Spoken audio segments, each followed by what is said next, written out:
Hey everyone, welcome back to the last part of the fruit painting series. In the previous part, we painted a pineapple slice and today we're gonna paint an orange.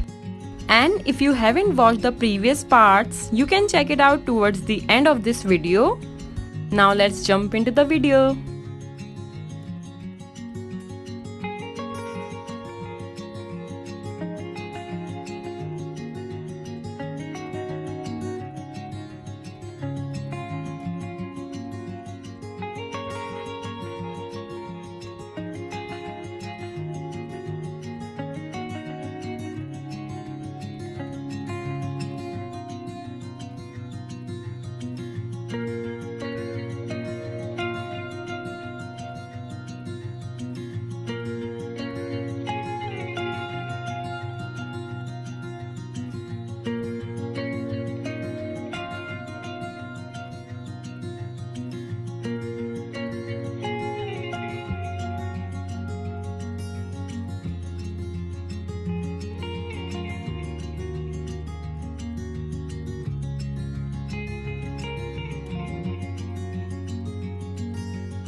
And here's the final result.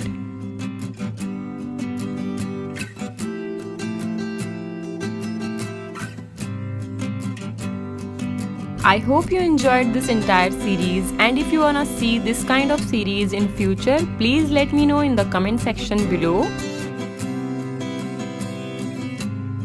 You can also try these fruit coasters and tag me on my Instagram handle. Don't forget to subscribe to this channel if you are new here and press the bell for upcoming notifications. So thank you so much for watching. Have a wonderful day and I'll see you next week. Till then, take care. Bye.